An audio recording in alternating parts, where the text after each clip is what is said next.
স্থানীয় সংবাদ পড়ছি সুদীপ বসু। প্রথমে বিশেষ বিশেষ খবর। শহরাঞ্চলের দরিদ্রদের জন্য আগামী 5 বছরে 2 লক্ষের বেশি বাড়ি তৈরি লক্ষ্যমাত্রা ধার্য করেছে রাজ্য সরকার। পঞ্চায়েত স্তরে রাজস্ব ফাঁকি রুখতে রাজ্য সরকার কেন্দ্রীয়ভাবে আরও উন্নত পদ্ধতিতে ডিজিটাল নজরদারির সিদ্ধান্ত নিয়েছে। পরিবেশ সংরক্ষণ সম্পর্কে সচেতনতার প্রসারে সারা দেশে আজ রাত 8:30 থেকে 9:30 পর্যন্ত পালিত হবে আর্থ আওয়ার। আজ বিশ্ব জল দিবস। নানা অনুষ্ঠানের মধ্যে দিয়ে দেশ জুড়ে দিনটি পালিত হচ্ছে। মোহনবাগান ও ইস্টবেঙ্গল আগামীকাল কলকাতা প্রিমিয়ার লিগ হকি ফাইনালে মুখোমুখি হচ্ছে। বর্ণাঢ্য অনুষ্ঠানের মধ্যে দিয়ে কলকাতার ইডেন গার্ডেন্সে অষ্টাদশ ইন্ডিয়ান প্রিমিয়ার লিগ আইপিএল ক্রিকেটের সূচনা হয়েছে। কলকাতা নাইট রাইডার্স খেলছে রয়্যাল চ্যালেঞ্জার্স ব্যাঙ্গালোরের বিরুদ্ধে। আসছি বিস্তারিত সংবাদে। শহরাঞ্চলের দরিদ্রদের জন্য আগামী 5 বছরে 2 লক্ষের বেশি বাড়ি তৈরি লক্ষ্যমাত্রা ধার্য করেছে রাজ্য সরকার। পুরো এলাকায় বাংলার বাড়ি প্রকল্পের আওতায় মোট 2,10,000 বাড়ি তৈরি করা হবে বলে পুর নগর উন্নয়ন দপ্তর সূত্রে জানা গেছে। শহরাঞ্চলের প্রতিটি বাড়ি তৈরির জন্য রাজ্য দেয় 1,93,000 টাকা, কেন্দ্র দেয় 1.5 লক্ষ টাকা। কিন্তু এই খাতেও কেন্দ্রের কাছে প্রায় 1700 কোটি টাকা বকেয়া রয়েছে বলে রাজ্য সরকার দাবি করেছে। পঞ্চায়েত স্তরে রাজস্ব ফাঁকি রুখতে রাজ্য সরকার কেন্দ্রীয়ভাবে আরও উন্নত পদ্ধতিতে ডিজিটাল নজরদারির সিদ্ধান্ত নিয়েছে। গ্রাম পঞ্চায়েত, পঞ্চায়েত সমিতি এবং জেলা পরিষদ এই 3টি স্তরে আয় ব্যয়ের উপর নজরদারির জন্য আগামী 1 এপ্রিল থেকে সহজ সরল নামে একটি পোর্টাল চালু করা হচ্ছে।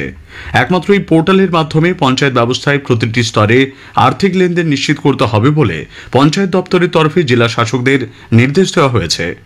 Online building plan, trade licence, panchayat স্তরে পর্যটন, দরপত্র ডাকা সহ আরও কয়েকটি বিষয়কে এই পোর্টালের মাধ্যমে সংযুক্ত করা হয়েছে। মুখ্যমন্ত্রী মমতা ব্যানার্জি আজ লন্ডন সফরে রওনা হয়েছেন। সন্ধ্যায় কলকাতা বিমানবন্দর থেকে তিনি দুবাইয়ের উদ্দেশ্যে যাত্রা শুরু করছেন বলে নবান্ন সূত্রে খবর। সেখান থেকে মুখ্যমন্ত্রী আগামীকাল লন্ডনের হিথ্রো বিমানবন্দরে নামবেন।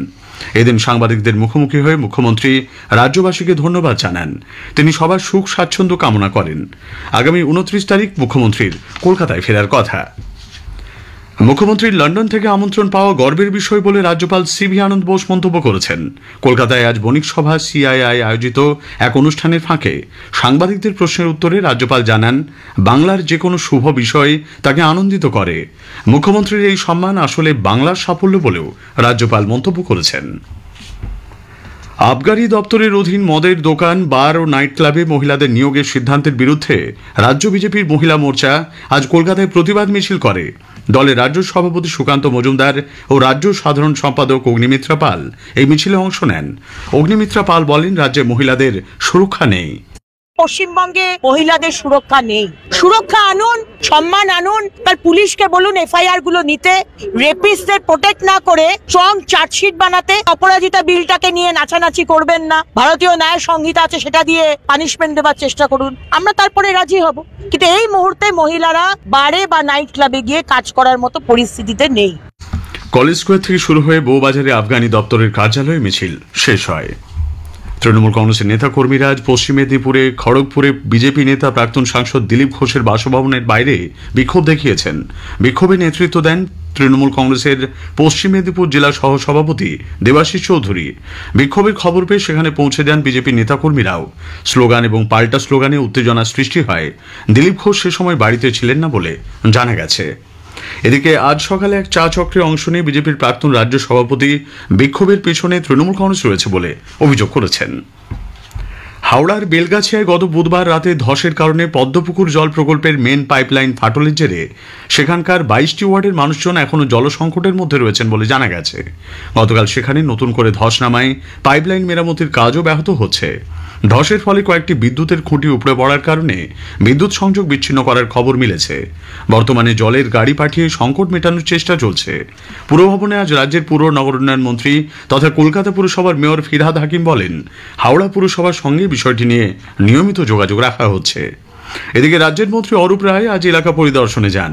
পরিস্থিতির বেশ খানিকটা উন্নতি হয়েছে বলে হাওড়া পুর নিগমের মুখ্য প্রশাসক ডক্টর সুজয় চক্রবর্তী জানিয়েছেন। পশ্চিম মেদিনীপুরের পিংলা ব্লকের নয়াগ্রাম পটচিত্রের জন্য সারা দেশে সমাদৃত। এবার সেই খ্যাতিকে আন্তর্জাতিক স্তরে পৌঁছে দিতে উদ্যোগী হয়েছে ডাক বিভাগ। আজ পিংলার বিখ্যাত পটচিত্র নিয়ে একটি পিকচার পোস্টকার্ড প্রকাশ করেছে তারা। ডাক বিভাগে দক্ষিণবঙ্গের দায়িত্বপ্রাপ্ত পোস্টমাস্টার জেনারেল রিজু গাঙ্গুলি সবং সজনীকান্ত মহাবিদ্যালয়ের একটি অনুষ্ঠানে এই পোস্টকার্ড প্রকাশ করেন। পটচিত্রকে সকলের কাছে পৌঁছে দেওয়াই ডাক বিভাগের লক্ষ্য বলে জানিয়েছেন তিনি।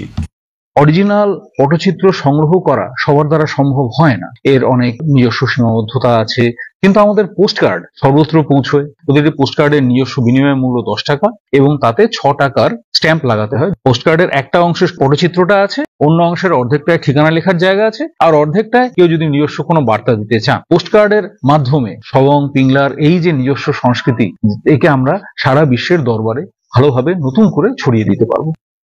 স্থানীয় সংবাদ শুনছেন আকাশবাণী কলকাতা কেন্দ্র থেকে। পরিবেশ সংরক্ষণ সম্পর্কে সচেতনতার প্রসারে সারা দেশে আজ রাত 8:30 থেকে 9:30 পর্যন্ত এই 1 ঘন্টা আর্থ আওয়ার হিসেবে পালিত হচ্ছে। এর অঙ্গ হিসেবে আজ রাত্রি 8:30 থেকে 9:30 পর্যন্ত সমস্ত অপ্রয়োজনীয় আলো নিভিয়ে দেওয়ার পরামর্শ দেওয়া হয়েছে।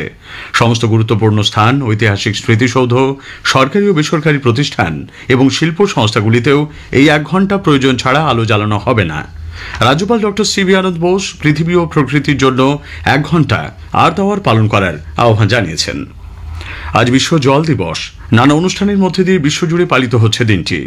মানুষের জীবন রক্ষায়, কৃষিজ উৎপাদনে এবং দৈনন্দিন জীবনে সভ্যতার বিকাশে জল অপরিহার্য। সেই নিরিখে জল সংরক্ষণের কথা তুলে ধরা হচ্ছে বিশ্ব জল দিবসে। বিশ্ব জল দিবস উপলক্ষে পরিবেশ সংগঠন সবুজ মঞ্চ সহ কয়েকটি সংস্থার সদস্যরা আজ রবীন্দ্র সরোবর চত্বরে প্রতিবাদ কর্মসূচি পালন করেন। রবীন্দ্র সরোবরের যথাযথ রক্ষণাবেক্ষণ হচ্ছে না এবং এর জন্য কোনো উন্নয়নমূলক পরিকল্পনাও তৈরি হয়নি বলে অভিযোগ করেছেন বিক্ষোভকারীরা। এদিকে জলের গুরুত্ব সম্পর্কে মানুষকে সচেতন করতে বর্ধমান শহরে কয়েকটি স্বেচ্ছাসেবী সংগঠন আজ মিছিল করে। বাতাসে জলীয় বাষ্পের পরিমাণ বৃদ্ধি ও অনুকূল পরিস্থিতি তৈরি হয় কলকাতা সহ রাজ্যের প্রায় সব জেলাতেই ঝড় বৃষ্টি হচ্ছে। আবহাওয়া দপ্তর জানিয়েছে আগামীকাল পর্যন্ত দক্ষিণবঙ্গের সব জেলাতেই বিক্ষিপ্তভাবে বৃষ্টি চলবে, কোথাও কোথাও শিলাবৃষ্টির সম্ভাবনা।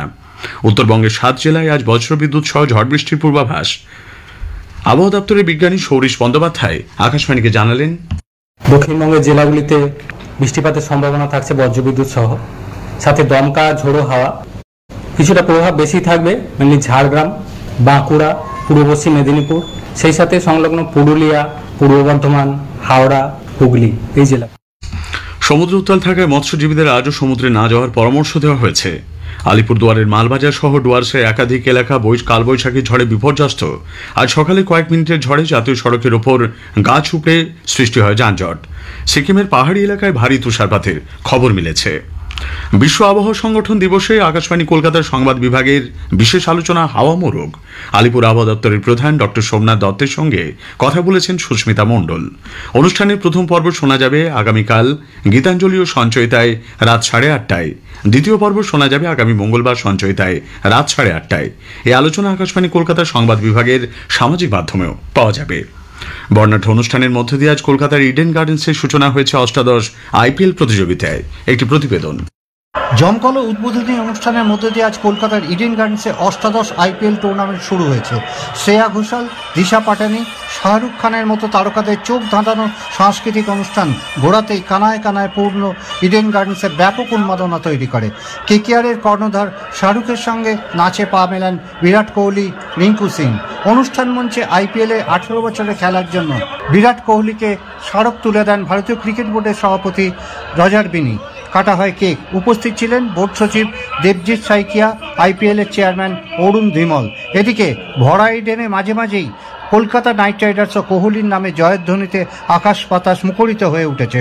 এর সঙ্গে অরিজিৎ দত্ত, আকাশবাণী সংবাদ, কলকাতা।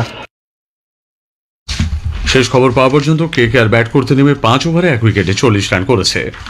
মোহনবাগান ও ইস্টবেঙ্গল আগামীকাল কলকাতা প্রিমিয়ার লিগ হকির ফাইনালে মুখোমুখি হবে। হাওড়ার ডুমুরজলা স্টেডিয়ামে খেলা শুরু হবে বিকেল 3:10 শেষ করার আগে স্থানীয় সংবাদের বিশেষ কিছু অংশ আরও একবার।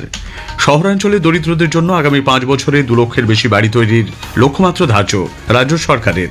পরিবেশ সংরক্ষণ সম্পর্কে সচেতনতার প্রসারে আজ রাত 8:30 থেকে 9:30 পর্যন্ত পালিত হবে আর্থ আওয়ার। স্থানীয় সংবাদ শেষ হল।